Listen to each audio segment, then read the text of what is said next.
The moment Minnesota Vikings fans have been waiting for may not be as simple as it seems. At first glance, it looks like just another preseason. But what if I told you that 5 of their current starters, fan favorites, locker room leaders, and even young talents are walking a fine line between starting and sitting on the bench? This isn't a drill. It's a shift happening right now within the Vikings organization, a shift that's shaping the future of this team under Kevin O'Connell and Kwesi Adofo-Mensah. From bold draft picks to unexpected offseason acquisitions, the game is in flux. And I'm here to tell you all about it in detail. But first, hit the like button and subscribe to the channel to stay informed. Let's start with a name you all know well, Harrison Phillips, Horrible Harry, the heart of the Vikings' defensive line, the veteran anchor, a presence you expect to see every snap. But behind him, a quiet storm is brewing. Jalen Redmond, remember that name. This isn't just some training camp buzz. This guy exploded late last season, beginning with that game against the Falcons in Week 14. His PFF grades? A staggering 77.2 overall in just 208 snaps, ranking him 13th among 219 eligible defensive tackles. And now, imagine Redmond, flanked by the likes of Javon Hargrave and Jonathan Allen, in Brian Flores' defensive scheme. It's not about Phillips underperforming, it's about Redmond ascending. Phillips logged 672 snaps last season but graded poorly, 58.8 overall, 103rd in pass rush, and 102nd in run defense. Not what you'd expect from your starting DT. Add to that a contract that could save the team $5 million in 2026 if they move on, and suddenly the fan-favorite label doesn't protect you from the numbers game. This battle isn't just a camp footnote, it could define the rotation in Flores' front seven by mid-season. Now let's talk receivers. Jalen Speedy Naylor. Electric, promising, and a potential breakout waiting to happen. But once again, the shadow looms, Ty Felton. Drafted in the 3rd round, a rarity for this Vikings front office that entered the draft with only 4 picks, Felton's arrival sends a loud and clear message. Naylor, taken in the 6th round, enters a contract year while Felton sits secured on a rookie deal. This isn't about Speedy failing, it's about value, potential, and long-term strategy. Let's say Jordan Addison serves a suspension early in the season. If Felton shines in those games while working out of the WR2 spot, then Naylor's future may already be written. And don't forget, Keenan McCardell is coaching this group. If he believes Felton can develop into a superior WR3, especially one locked into a cost-effective deal for the next few seasons, then we might see history repeat itself just like with KJ Osborne. Osborne was a fan favorite too, but this is a business.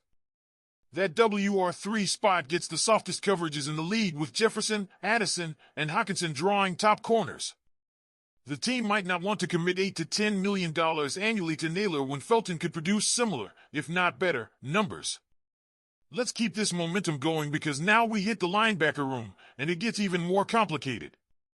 Ivan Pace Jr., the UDFA miracle. The scoop and score king. The guy who did everything we hoped he would and more last season. He's not just a player, he's a story. But the NFL doesn't write fairy tales without fine print. Enter Kobe King. A linebacker with eerily similar traits, tough, aggressive, physical, but with better size and more athleticism. This isn't about who's better today. It's about the investment in tomorrow. King was drafted for a reason, and while Pace is still likely to start, especially next to a healthy Blake Cashman, the green may not stay on his helmet for long. We saw the growing pains last year when he took on the communicator role in Flores' complex defense. And if Pace ends up asking for $5 to $7 million annually, but the league doesn't view him quite as highly, the Vikings may play the long game. Then there's the backfield, Aaron Jones. Yes, that Aaron Jones. Still explosive. Still dangerous. But is he untouchable? Jordan Mason doesn't think so. In fact, based on what we've seen in training camp, Mason might be making his move. The guy's reportedly added 10 to 15 pounds of muscle and looks like an absolute unit standing next to Jones. Think of it this way, Jones becomes the lightning to Mason's thunder. You saw what Detroit did with Gibbs and Montgomery? That might be what Minnesota is building now.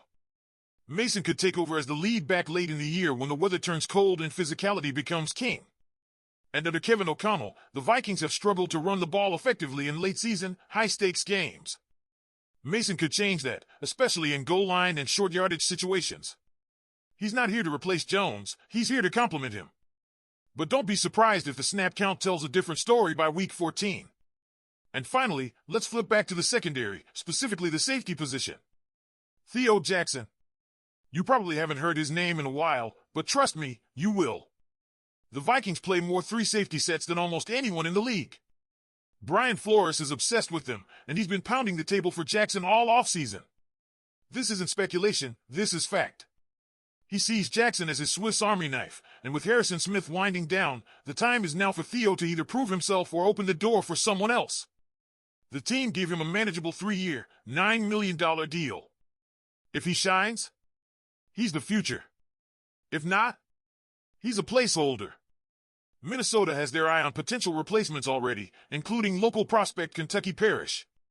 So Jackson's performance this year doesn't just affect this season, it might shape the team's draft strategy in 2027. These aren't just 5 names on a list, they're pressure points in the Vikings' future. Redmond versus Phillips. Felton versus Naylor. King versus Pace. Mason versus Jones. Jackson versus the unknown. This is what makes a team evolve or plateau. And every one of these decisions will echo well beyond 2025. Now, I want to hear from you. Which of these 5 battles do you think is the most important for the Vikings' success this season? Do you believe someone's being underestimated? Drop your take in the comments.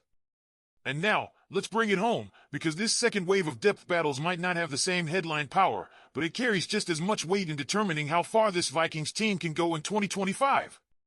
We already covered 5 key players who could find themselves watching from the sideline more often than they'd like.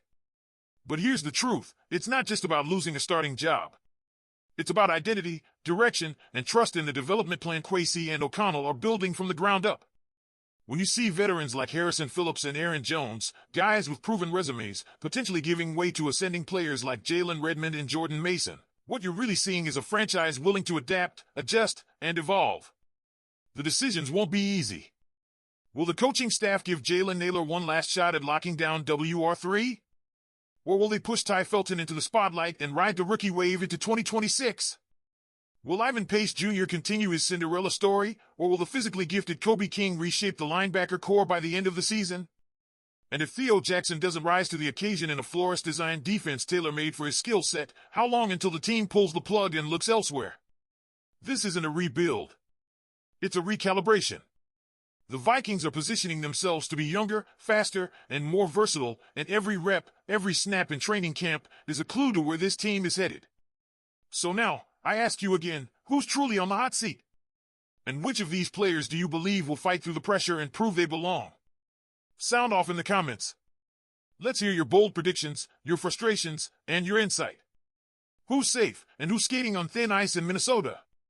And if you enjoyed this breakdown, don't forget to like the video and subscribe to the channel. We've got more exclusive updates, deep dives, and inside looks at your Minnesota Vikings all season long.